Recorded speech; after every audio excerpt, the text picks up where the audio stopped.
Halo teman-teman, salam ngobras, ngobrol sastra. Di episode kali ini kita kedatangan narasumber nih. Eh, Namanya siapa bang? Nama saya Muhammad Nur Hidayah. Oke, di episode kali ini kita bakal ngebahas novel apa nih bang? Berjudul apa nih? Judulnya itu Cantik Itu Luka, karyanya Eka Kurniawan. Oke, karya Eka Kurniawan ya. Iya. Iya. Mungkin sebelum kita bedah novelnya, boleh nih perkenalan dulu bang buat teman-teman ngobras yang ada di rumah nih dimanapun mereka berada. Boleh Oke. nama, tempat tinggal, usia, boleh bang. Nama saya Muhammad Nur Hidayah. Umur saya 23 tahun. Tinggal saya di Sudimara, Jombang. Ya, Oke, di kira-kira kayak gitu. Jombang. Oh iya. Untuk latar belakang pendidikan bang, SD, SMP, SMA di mana tuh bang kalau boleh tahu tuh bang? Kalau SD itu di Jombang 1 deket Pasar Jombang. Kalau anak-anak Jombang tahulah di mana Oh itu. iya. Nah, SMP itu di SMP 14 Tangsel, Pondok Kacang kalau nggak salah. Hmm. Nah, SMK-nya ini karena ngikut mantan jadi di SMK plus Aduh, BLM. ngikut mantan gimana tuh bang maksudnya tuh bang? Kayaknya menarik nih bang. Ngikut mantan tuh maksudnya gimana bang? Jadi dulu pas SMP itu kelas 3 pernah punya mantan lah. Nah, saya tanya dia lulus mau kemana. Akhirnya dia jawab dia mau lulus ngambil ke SMK plus BLM. Jadi ngikutlah ke sana sama mantan satu kelas. Oh alah, ini demi cinta apa gimana nih bang? Bela-belain ngikut Aduh, ngikut lebih ke mantan sekolah nih. bodoh mungkin ya. Ya namanya masih masih Ya, muda ya bang, masih gelora-gelora masa-masa cintanya masih betul. tinggi-tingginya. Cinta-cinta monyet lah. Iya benar. Oke kan kita tadi udah perkenalan nih sama Bang Muhammad ya. Ya, Bang betul. Muhammad, terus udah dikasih tahu juga nih pendidikannya SD, SMP, SMA-nya di mana. Berarti sekarang sastra Indonesia bang, semester berapa bang? Semester 8 tahun ini. Oh alah, skripsi bang, udah skripsi. Aduh, baru sempro sih kemarin. Oh iya. Berarti mau sidang lah ya Ya, tahun ini. insya Allah Ya tahun ini. secepatnya lah ya. Amin. Itu kalau boleh tahu pertimbangan dulu tuh pas awal masuk sastra Indonesia apa tuh bang? Kenapa mau masuk sastra Indonesia? Jadi itu pas di SMK kalau nggak salah. Hmm? Nah, jadi guru SMK itu kan ada yang jurusan pendidikan bahasa. Nah, dia itu ngajar bahasa Indonesia sama satu lagi apa gitu, saya lupa. Oh. Nah, yang di guru bahasa ini ngasih tahu ke saya lah, karena kan sering nongkrong, sering ngopi bareng, sering rokok bareng kan dulu pas zaman-zaman SMK tuh. Dia ngasih tahu ke saya kayak videonya dia tuh pas lagi teater tuh kayak gimana, pas lagi drama itu kayak gimana. Nah, dari situ kayak dia setiap hari tuh cerita. Nah, akhirnya saya kayak kayaknya asik nih Oh, sastra mulai nih. tertarik tuh di Mulai situ tuh. tertarik, akhirnya ya udahlah ngambil sastra.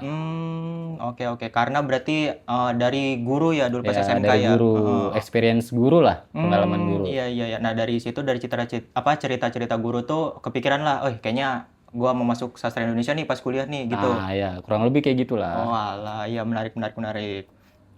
Terus berarti bukan karena kayak kan biasanya banyak nih yang mau masuk sastra Indonesia tuh based on dulunya sering baca novel atau mungkin Hmm. komik atau apa gitu nih Bang Muhammad gimana? Nggak gitu juga apa gimana? Sebelumnya sih sempat baca novel, cuman satu novel doang. Judulnya itu pokoknya ada payung-payungnya lah. Oh, payung-payungnya. Iya. Tapi bukan payung teduh Oh ya. iya, aduh, band itu mah. Iya, B. Hmm. Pokoknya ada payung-payungnya lah, entah itu Oh novel iya. apa. Kapan tuh Bang kalau boleh tahu? Kalau nggak salah SD itu. SD. Wih, SD kelas 4 atau kelas 5. keren juga. Itu novel tuh berarti. Novel itu halamannya kalau nggak salah hampir 200 150-an lah. Oh, langka ya maksudnya baru SD tapi udah baca novel ya. Kan biasanya kalau misalnya SD tuh pengennya yang bergambar tuh yang ada kayak komik gitu-gitu. Kan kalau novel kan cuma tulisan doang. Iya, Oh, berarti dari novel situ baru dari tuh ada novel. tertarik gini-gini. Itu dari SD, nah SMP los. Oh, SMK baru buka lagi. Oh, iya. Apalagi ditambah dari cerita guru tuh Nah, gitu-gitu ya. iya. Dari cerita guru sih sebenarnya lebih tertarik ke sastranya. Oke. Ya menarik. Oke, mungkin selanjutnya boleh nih Bang, tolong dong, biar teman-teman ngobras yang lain juga pada tahu, ceritain gimana sih ceritanya novel ini, novel apa tadi? Cantik Itu Luka, Cantik Itu karyanya Luka, Eka karya Eka Kurniawan. Kurniawan. Oke, boleh Bang, silakan. Jadi di Cantik Itu Luka sebenarnya tokoh utamanya itu si Dewi Ayu. Nah di bab pertama itu diceritain nih sama si Eka, si Dewi Ayu tuh bangkit dari kubur. Jadi si Dewi Ayu ini tuh udah meninggal selama kurang lebih 20 tahunan lah. Nah dia tuh bangkit dari kuburnya, terus diceritain lah awal mula sebelum dia mati itu dia ngelahirin anak dia. Dia sebelumnya punya anak 3, namanya itu Alamanda, terus yang kedua itu sebentar, saya Iya, lupa. iya, iya. Aman Bang, santai aja Bang. Adinda sama Maya Dewi yang ketiga. Nah, yang terakhir ini namanya si Cantik. Nah, cuman pada saat si Dewi Ayu namain si Cantik itu Cantik, dia nggak ngeliat rupanya si Cantik itu kayak gimana. Jadi si Oh. Eka Kurniawan ini ngejelasin kalau si Cantik itu rupanya tuh buruk rupa, nggak cantik Hmm. kayak namanya. Iya, iya. Enggak Nah, good looking lah ya kalau bahasanya sekarang ya. ya nggak good looking lah. Karena pas waktu hamil si Dewi Ayu itu pengen anaknya itu nggak ada yang anaknya itu nggak cantik, nggak kayak dia Oh. atau tiga kakak-kakaknya inilah. Karena Oh. kakak-kakaknya ini ninggalin si Dewi Ayu setelah tahu gimana caranya buka celana cewek cowok. Oh, alah. Oh, iya, iya, iya, iya, iya, iya.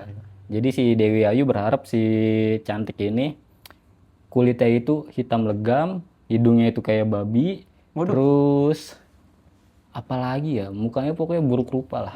Pokoknya nggak menarik lah ya dilihatnya Nah, gitu. ya setelah dia ngelahirin, pokoknya dia itu selama 12 hari setelah dia ngelahirin, dia itu pakai kain kafan. Pakai kain kafan, dia nggak mau ngapa-ngapain, dia pengen mati lah. Nah, akhirnya semesta tuh ngabulin. Dia tuh mati di hari ke-12-nya. Akhirnya dia dikubur. Nah, si Dewi Ayunya itu nggak ngelihat sampai dia mati tuh anak itu kayak gimana. Karena si Dewi Ayunya ini nggak pernah mau ngelihat anaknya, si Cantik itu. Nah, akhirnya si Cantik ini tuh diasuh lah sama asisten rumah tangganya dia Oh. gitu. Itu di bab awal ya. Nah, terus di selanjutnya itu kalau nggak salah diceritain si tokoh Dewi Ayu ini pas masih kecil dia itu tinggal di Pulau Jawa namanya Halimunda kalau nggak salah. Nah, si keluarganya ini tuh kan dia si Dewi Ayu ini kan keturunan Belanda. Nah, si bapak sama ibunya itu tuh ninggalin Dewi Ayu setelah lahirin. Nah, bapak sama ibunya ini dia pergi naik kereta, nggak pernah datang lagi. Jadi Dewi Ayu tuh dari kecil sampai dewasa itu sama si kakek neneknya ini. Oh. Nah, terus diceritain juga ada kisahnya si Magendik, Siapa nih kakeknya. Magendik? Magendik itu kalau nggak salah kakek sama neneknya si Dewi Ayu. Jadi kisahnya itu kenapa kalau nggak salah si Magendiknya ini ngerebut si Mayang. Jadi dulu tuh Mayang tuh sebenarnya dia pengen dijadiin selir sama si kakeknya ini. Nah, cuman kakeknya ini ngerebut. Nah, jadi akhirnya si Magendiknya ini sampai sampai dia tua itu dia nggak pernah nikah. Oh. Nah, sedangkan si Mayangnya ini dia itu setelah ketemu sama Magendik, ketemunya itu kalau nggak salah di atas bukit. Nah, setelah si Mayangnya itu kabur dari selira Belanda, dia kan dijadiin selir sama Belanda kan sebenarnya. Nah, dia kan kabur ke bukit. Nah, pada saat kabur ke bukit, udah ada Magendik. Nah, si Magendik ini nungguin si Mayang. Pas Mayangnya datang, ya mereka bercumbu lah. Sampai akhirnya berhubungan badan. Setelah itu, karena posisinya udah banyak banget tentara, akhirnya si Mayang ini loncat dari bukit itu. Mau bunuh diri? Bunuh diri niatnya. Nah, cuman yang mungkin bisa dibilang cerita magis lah ya. Karena kan secara logika harusnya orang yang lompat dari bukit jatuh dong ke Iya, bawah. benar. Nah, dia tuh jasad itu nggak ditemuin di bawah, tapi nggak ditemuin di mana-mana. Oh, hilang gitu. Hilang. Jadi dia kayak bisa dibilang kayak terbang lah. Nah, makanya disebut bukitnya itu Bukit Mayang. Oh, karena kejadian itu. Ya, karena kejadian itu dia terbang dia loncat. Nah, cuman udah hilang, nggak ditemuin lah di bawahnya, nggak ada. Jasadnya pun udah dicari, nggak ketemu-ketemu tuh. Nah, nggak ada potongan-potongannya juga sama sekali. Oh. Nah, terus habis itu karena si Magendik ini sampai tua itu nggak punya istri ya. Nah, si Dewi Ayu ini tertarik sama Magendik. Nah, akhirnya si pembantu-pembantu di rumahnya itu kayak nyerita ini kayak si Magendik tuh kayak gini. Nah, ternyata itu masih satu bisa dibilang masih ada campur itu campur apa ya? Masih ada ikatannya lah mungkin sama si Mak Yang ini. Iya, oh Karena masih kan berarti masih saudara lah, ada saudaranya ya. ya masih ada ikatan Iya, saudara lah. iya.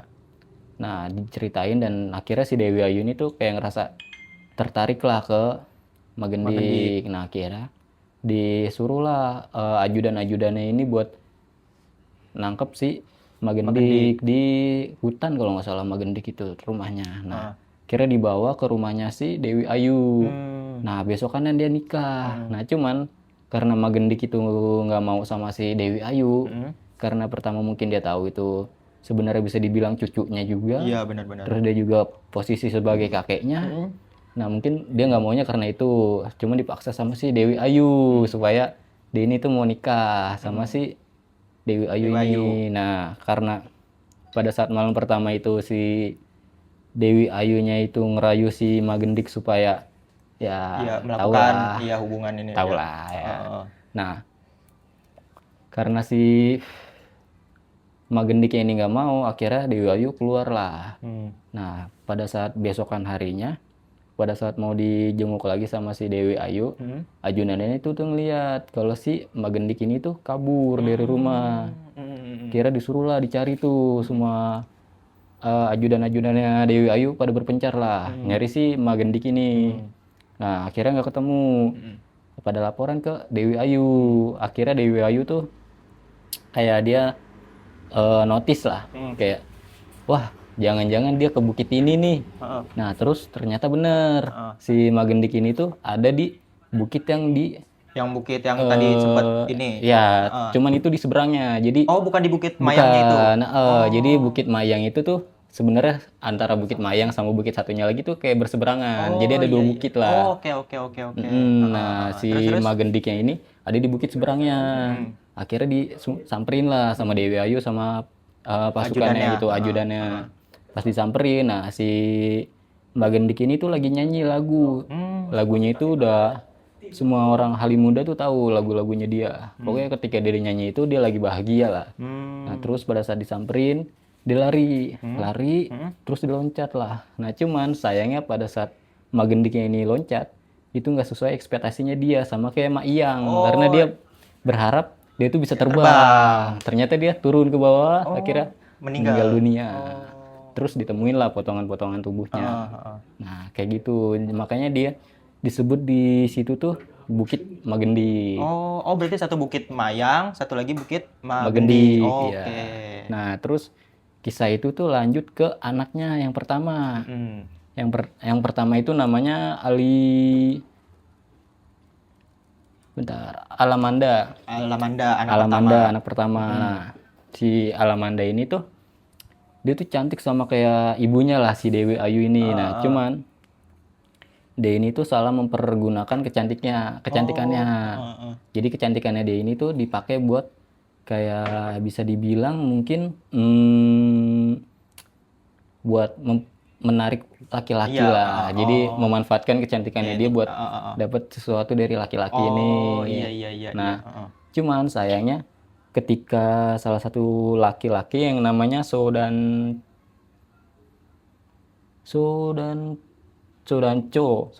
Iya, dia tuh mantan pejuang revolusioner di Halimunda juga. Nah, dia itu dapetin si Alamanda ini tuh dengan cara kekerasan. Biasanya kan kalau kita kan kayak misalkan mau ngedeketin cewek nih, biasanya kan PDKT dulu, perkenalan gini. Dengan cara yang halus lah. Nah, sedangkan si Sodanco ini bisa dibilang kayak diculik lah. Diculik si Alamandanya ini.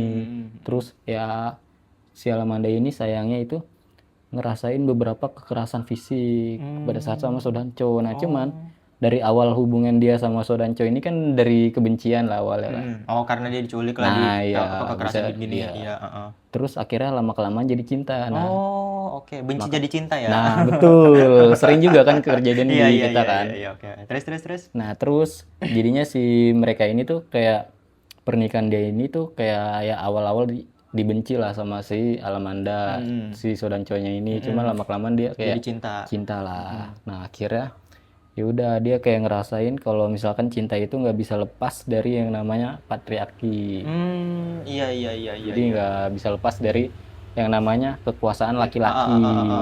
Nah, terus si adeknya kan ada tiga kan. Ah, ah, ah. Nah, si Adinda sama si Maya Dewi ini tuh sebenarnya satu nasib lah. Mereka ini tuh korban dari obsesi pria. Oke. Jadi kayak misalkan eh si cowoknya ini tuh kayak suka nih sama nih cewek nih. Nah, terus akhirnya terobsesi, akhirnya memiliki, habis sudah puas dibuang. Oh, iya, nafsu doang ya, nafsu Nafsu doang. doang. Nafsu di awal lah, habis itu dibuang lah. Nah, si Maya Dewi juga kurang lebih sama lah kayak si Adinda. Adinda, ah. Nah, cuman yang terakhir ini si cantik ini, dia itu berbeda. Bedanya itu dia udah dari lahir buruk rupa, Iya, terus juga digunjing sama tetangganya, nggak ada yang mau deketin dia. Cuman anehnya dia ini bisa ngedeketin suami orang. Waduh. Nah, itu Berarti dia punya daya tarik tersendiri mungkin buat mungkin bisa jadi. Nah, diceritain juga si cantik ini tuh sebenarnya pas awal-awal dia itu nggak mau ngakuin kalau si Dewi Ayu tuh ibunya. Dia kayak nggak menerima lah si Dewi Ayu tuh kalau dia itu ternyata ibunya. Nah, si Dewi Ayu ini juga diceritain di novel ini. Dia itu setelah diceritain masa lalunya dari kecil sampai dia dewasa, diasuh sama kakek neneknya. Nah, tiba-tiba kan pasukan Jepang itu kan masuk ke Indonesia karena pada Oh, saat ini latarnya berarti pas zaman penjajahan Belanda nah Jepang gitu ya? penjajahan Belanda, Dewi Ayu tuh di saat penjajahan Belanda ini. Nah, Iya, terus iya, iya. nggak lama kan si Jepang masuk nih pada saat si Dewi Ayu udah berumur sekian puluh tahun lah. Si Jepang masuk. Nah, kakek neneknya itu, kakeknya kalau nggak salah, dia itu ikut perang sama tentara-tentaranya lah, disuruh ikut perang. Nah, sedangkan neneknya itu diem di rumah sama si Dewi Ayu ini, sama pasukan-pasukan, sama ajudannya lah. Nah, terus setelah itu ternyata kalah nih si Belanda sama Jepang Iya, oh iya, di iya. Batavia. Nah, jadi setelah dia kalah, kakek sama neneknya itu kalau nggak salah sekeluarga itu dari yang Jepang-Jepang, dari Belanda-Belanda yang ada di Halimunda itu pada berangkatlah ke Belanda. Oh, dipulangin lah ya. Mereka pulang lah. Nah, cuman si Dewi Ayu ini tuh enggak. Dia mau tetap di situ lah, walaupun secara nama dia itu pribumi, cuman dari fisik Dari kan fisiknya Belanda. kelihatan. Iya, Nona-nona Belanda gimana kan? iya, iya, Pasti iya. kelihatan kan Iya, dari benar, segi benar, secara fisik. Nah, pada saat itu tentara Jepang tuh datang bawa truk lah gitu. Nyulik-nyulikin lah yang namanya wanita-wanita. Iya, Nah, dari situlah si Dewi Ayu tuh ngalamin yang namanya kekerasan seksual, yang namanya pelacuran. Pokoknya pada saat si Dewi Ayu diculik sama si tentara Jepang ini, awal mula dari si Dewi Ayu itu jadi pelacur. Setelah dia diculik pun dia lebih memilih jadi pelacur. Makanya istri-istri yang di Halimunda itu pada takut suaminya itu kepincut sama si itu, Dewi Dewi Ayu. Makanya Dewi Ayu tuh sering banget digunjing sama tetangga-tetangga situ Oh, lah. iya, iya, iya. Kurang lebih kayak gitulah sinopsisnya. Oke. Ini berarti endingnya kayak gitu aja Bang? Apa Endingnya itu set ending. set ending? Ya, di si cantik gitu. Si cantiknya kenapa tuh di akhirnya tuh? Si cantiknya itu kalau nggak salah di akhir dia itu ketemu sama si cowoknya inilah. Nah, terus akhirnya mereka ya berhubungan badan lah, habis itu pisah. Oh. Kurang lebih kayak gitulah. Oh, tapi nggak ada yang meninggal berarti? Yang meninggal itu pasangan-pasangan dari si Dewi Ayu, si Alamanda, terus Adinda, Maya Dewi sama si Cantik. Jadi mereka ini tuh pada meninggal, cowok-cowoknya. pasangannya. Oh, tapi merekanya sendiri tuh Mereka itu masih hidup. enggak jadi janda mereka Oh, lah. alah. Oke, oke, oke. Karena mereka juga kan punya anak. Oh, iya, iya, iya. Menarik, menarik, menarik. Soalnya kan apa namanya karyanya Eka Kurniawan ya? Eka Iya, Kurniawan. Eka Kurniawan kan biasanya tuh isi novelnya kayak apa banyak-banyak kayak dewasa-dewasa lah ya. 18 plus Iya, semua lah 18 kurang lebih. plus. Maksudnya buat orang-orang dewasa lah yang bukan buat anak-anak gitu. Nah, ya, Kebanyakan novel-novelnya. Tapi berarti kalau misalnya secara dari bahasa gini-gini, menurut Abang buat orang-orang yang awam gini atau enggak yang jarang baca novel lah ibaratnya itu gampang nerima ceritanya nggak sih? Gampang nangkep maksud dari si Eka Kurniawan ini nggak sih? Sebenarnya gampang ditangkap secara dari gaya bahasa, terus dia juga cara penyampaiannya. Mungkin yang akan susah dicernanya itu ketika kita lagi baca per bab. Hmm. Jadi Eka Kurniawan itu pada saat nulis Cantik Itu Luka, dia alurnya tuh maju mundur, tapi satu bab itu bisa maju mundur, maju mundur, maju mundur. Oh, iya ya. Bisa 4, bisa sampai 5 kali maju Oh, mundur. berarti mungkin yang buat kayak pembaca yang sebelumnya belum kenal Eka Kurniawan, apa karya-karyanya Eka Kurniawan mungkin bakal pusing ya bacanya Nah, karena mungkin alurnya maju, termundur, termaju lagi, termundur lagi. ya Oh, oke kurang lebih oke. kayak gitulah. Iya iya iya. Menarik Secara menarik. penyampaian sih gampang dicerna, cuman mungkin alurnya aja yang susah ditebak lah. Iya Kayak iya. misalkan dia tahu-tahu lagi menceritain si Dewi Ayu, terus bisa jadi langsung pindah ke Sodanco, masa lalunya kayak gitu. Oh, berarti ada lompat-lompatnya juga ya? Ya, dan Tapi di Cantik Itu Luka juga sebenarnya nyeritain sejarah-sejarah sedikit lah, kayak Belanda masuk, oh terus iya iya iya. tentara Jepang, kayak gitulah kurang lebih. Iya iya, menarik menarik novelnya. Berarti menurut Abang itu novel Cantik Itu Luka nih recommended nggak buat para ini nih pembaca ini nih? Sebenarnya sih recommended bagi yang penyuka mungkin sejarah sedikit lah, bisa lah, bisa jadi referensi. Atau mungkin yang sekedar suka hobi baca aja, bisa jadi buat bahan bacaan, atau yang mungkin suka 18 Oh plus. iya iya, biasanya kayak cowok-cowok lah ya yang Nah, sering ini. cowok-cowok Wih, suka mungkin nih kalau lebih suka. cerita-cerita kayak gini nih. Ya, karena kan bahas-bahas pelacuran, bahas-bahas seks juga banyak di sana. Iya iya iya iya. Menarik sih.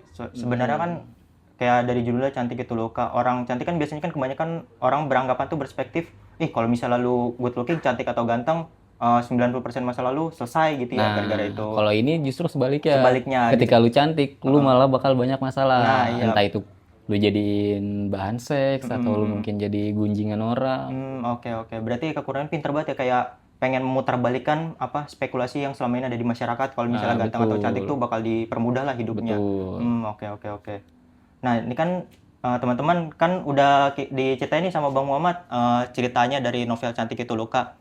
Mungkin ada quotes-quotes Bang atau Kalau ada quotesnya mungkin ada. boleh Bang dikasih tahu nih ke teman-teman ngobras. Yang pertama itu ketika si Dewi Ayu ngelahirin si Cantik. Gimana Nah, tuh dia Bang tuh bunyinya? ngomong, ia petarung sejati. Ia ingin memenangkan pertarungan yang tak pernah dimenangkan oleh ibunya. Gimana tuh maksudnya tuh Bang? Mungkin maksudnya itu tuh karena si Dewi Ayu tuh pas lagi lahirin si Cantik ini, dia itu sempet kayak nunjuk perutnya lah, terus nggak makan berhari-hari, pokoknya dia nyiksa dirinya lah gimana caranya supaya si Cantik ini tuh Nggak mati, lahir. ya mati dalam kandungan lah, supaya dia tuh nggak lahir, karena dia nggak mau punya anak itu cewek. Pengennya cowok. Ya, karena dia tahu kalau jadi cewek itu apalagi cantik, Pasti 11-12 sama kakak-kakaknya. kehidupannya dia lah. Iya, oke oke Nah, oke. terus selanjutnya itu cinta tak perlu saling memiliki. Ini tuh kalau nggak salah pada saat kejadian si Magendik sama Mak Iyang pas lagi di atas bukit. Nah, saya lupa ini siapa yang ngomong. Pokoknya antara dua tokoh itu ngomong cinta tak perlu saling memiliki. Gimana tuh Bang? Boleh dijelasin Bang sedikit apa tuh cinta apa nggak harus memiliki? Mungkin ikhlas ya, mengikhlaskan gitu. Pertama mungkin ikhlas ketika si Mak Iyangnya ini menjadi selir dari si si Belanda. Nah, mungkin itu sih. Lebih ke ikhlas mungkin karena kan mereka juga pasti nggak bisa bersatu kan. Karena kan udah jadiin selir dan Magendiknya juga mungkin udah cinta banget dia jadi nggak bisa move on lah. Oke oke oke. Menarik menarik. Ada lagi Bang quotes-nya? Atau Mungkin udah? ada ketika Magendik itu lagi di babnya Magendik menceritakan masa lalunya Magendik ya. Dia itu ngomong kalau nggak salah dokter atau peramal kalau nggak salah. Gimana Dia tuh ngomong hanya cinta yang bisa menyembuhkan orang gila. Jadi dulu tuh Magendik dianggap orang gila. Makanya dia tuh dipasung, ditaruh di kandang sapi atau kambing gitulah. Sama tetangga-tetangganya. Nah, terus sampai suatu ketika pada saat dia mau ketemu sama si Mak Iyang ini nih. Nah, dia tuh nyanyi. Nyanyinya tuh mungkin buat tetangga-tetangga situ tuh syahdu banget mungkin. Kalau sekarang mungkin siapa ya penyanyi yang terkenal ya? Siapa? Bernadia kali, Bernadia yang Nah, lagi mungkin lagi bisa viral. jadi. Makanya pada datang terus mereka dandanin lah si Magendik ini jadi ganteng lah. Nah, kira si Pramali ini tuh ngomong kalau cuman cinta yang bisa menyembuhkan orang gila. Iya, dalam ya, dalam. Dalam mungkin. Oke. Agak lumayan dalam lah. Oke. Iya, ini bagus banget ya novelnya ya, Cantik Itu Luka karya Eka Iya. Kurniawan. Mungkin pembelajaran dari novel ini kayak yang tadi kita sempat bahas ya, kalau cantik atau ganteng tuh nggak sepenuhnya bisa menyelesaikan masalah. Di balik itu pasti mereka juga ngalamin masalah-masalahnya masing-masing. Entah yang perempuan kena diperkosa atau apa ya gitu. Itu kan sering banget lah Iya, kejadian benar, di benar, benar. sekarang kan. Masih relate lah menurut saya di posisi sekarang juga kan. Oke. Nah, tadi kan nih lanjutin yang tadi Bang Mat bilang, relate nih. Kira-kira nih novel ini relate nggak apa buat kehidupan remaja-remaja kayak kita nih, seumuran kita nih? Kalau di remaja seumuran kita mungkin relate ketika si Cantik mungkin ya. Gimana tuh? Karena dia kan ngerasa kalau dirinya itu buruk rupa, dia itu dikucilin lah sama tetangganya, sama orang-orang lain. Nah, ketika datang satu orang yang bisa dia percaya, dia bisa yang datang ke dia tuh nyayangin dia banget, terus setia banget sama dia minta apa dia turutin. Nah, mungkin dari situlah si Cantik itu tuh nggak memperdulikan status si suami orang ini. Makanya dia mau ngejalin kasih sama orang ini. Iya, iya. Emang terkadang kalau misalnya kita udah percaya sama seseorang, kita nggak peduli ya latar belakangnya. betul. Iya, benar-benar. Kurang lebih itulah. Menarik. Masih relate. Oke, buat terakhir nih, mungkin Bang Muhammad ada pesan-pesan nih buat teman-teman ngobras yang di mahasiswa yang kan Bang Muhammad sekarang semester 8 nih. Iya. Mungkin buat ada tingkatnya nih semester 1, semester 2. Gimana sih caranya buat kayak ningkatin minat baca nih? Soalnya kan kayak remaja-remaja kita nih, kayak aduh ngeliat novel aja udah kayak males duluan, udah kayak ngantuk. Apalagi yang tebel-tebel Iya, ya. apalagi yang Ini tebel-tebel. aja halamannya kurang lebih 460-an. Nah, itu orangnya pasti ngeliat udah males nih, udah keburu males. Nah, caranya nih supaya kayak generasi sekarang nih mau ada menumbuhkan lah minat bacanya. Tuh Bang Muhammad ada tips-tipsnya nggak nih? Mungkin kalau tips dari saya, cari bacaan yang kita senengin. Misal kayak kita nih cowok-cowok pasti kan suka yang namanya 18 plus, entah iya, itu iya. seks, entah itu apa. Boleh coba buku-bukunya punyanya Eka Kurniawan atau yang lain, kan dia membahas tentang seks, tentang kekerasan seksual. Bisa dicoba dulu aja yang dari kita suka. Misal kita suka 18 plus, boleh dibaca dulu itu sampai ketika baca itu tuh udah jadi kebutuhan, bukan suatu keharusan. Keharusan, iya, benar, iya. Pasti kan kalau misalnya kita suka nih sama ini jalan ceritanya, pasti kita bakal enjoy bacanya juga. Bakal nggak enjoy berasa- dan penasaran Iya, kayak benar, gimana sih endingnya. Oke. Menarik banget. Terima kasih Bang Muhammad udah nyeritain novel Cantik Itu Luka karya Eka Kurniawan. Oke, teman-teman, mungkin sekian ya video kali ini. Terima kasih, salam ngobras. Thank you.